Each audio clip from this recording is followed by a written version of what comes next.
तो दोस्तों क्या हाल चाल है, आइए बात करते हैं आज के मुख्य समाचार। देश भर की तमाम बड़ी खबरों पर नजर डालते हैं। 5 मिनट मुख्य 25 ब्रेकिंग न्यूज देखते हैं दोस्तों।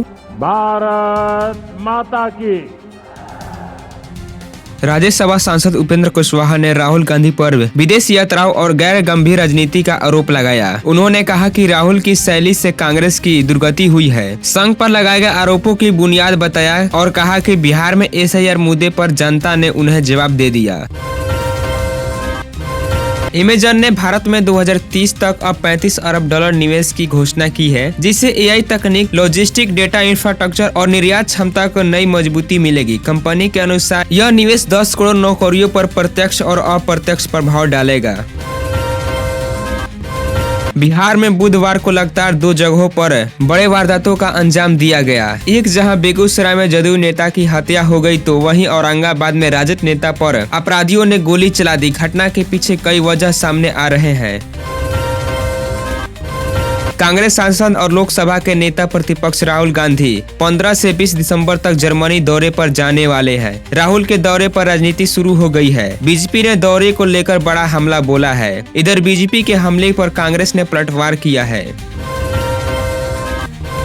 गृह विभाग के वरिष्ठ अधिकारियों के मुताबिक हालिया निर्देश में सीधे सम्राट चौधरी की ओर से जारी हुई है कि कैदियों को लेकर बंदी रक्षकों और अधिकारियों तक की किसी को भी कानून से ऊपर नहीं माना जाएगा। जेलों के अंदर अफसर अपराधी गठजोड़ तोड़ने की हुई छापेमारियों के बाद 2 दर्जन से अधिक अधिकारी रडार पर हैं। पटना के IGIMS में मरीजों के ठगी करने वाले दलाली नेटवर्क का पर्दाफाश हुआ। इमरजेंसी वार्ड में बेड दिलाने और निजी अस्पताल भेजने के नाम पर पैसे वसूलने वाले एक दलाल को पुलिस ने रंगे हाथों गिरफ्तार कर लिया। उत्तर भारत समेत देश के कई हिस्सों में मौसम को लेकर तल्ख है। कड़ाके की सर्दी पड़ रही है। मौसम विभाग का अनुमान है कि आगामी दिनों में सर्दी में और इजाफा होगा। अगले 48 घंटों में शीतलहर का प्रकोप जारी रहने की संभावना है। सिल्वर के दाम जबरदस्त तेजी के साथ 1.92 लाख रुपए की प्रति किलो तक पहुंच गई है, जबकि गोल्ड में भी मजबूती बनी हुई है। बाजार फेड के फैसले और वैश्विक सप्लाई स्थितियों पर नजर रखते हैं। अब सवाल यह है कि क्या दिसंबर में सिल्वर 2 लाख का स्तर छुएगा। सरकार के योर मनी योर राइट्स अभियान के तहत अब करीब 2000 करोड़ रुपए नागरिकों को लौटा दिए गए हैं। प्रधानमंत्री मोदी ने बताया कि देश में बैंकों, बीमा, म्यूचुअल फंड और डिविडेंड में 1 लाख करोड़ से अधिक राशि अनक्लेम्ड है। इसके लिए कई समर्पित पोर्टल बनाए गए हैं।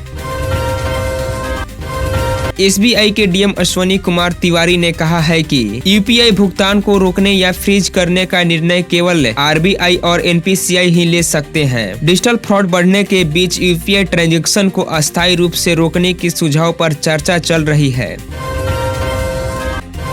प्रधानमंत्री किसान सम्मान निधि PM किसान योजना के तहत गरीब और मध्य वर्ग के किसानों को सालाना आर्थिक मदद मिलती है। योजना के अनुसार हर पात्र किसान को सालाना 6000 रुपए 3 किस्तों में भेजे जाते हैं। अब तक कुल 21 किस्तें किसानों के खाते में ट्रांसफर किए जा चुके हैं और 22वीं किस्त का इंतजार किया जा रहा है। अब 22वीं किस्त सीधे खाते में आपके पहुँचेंगी।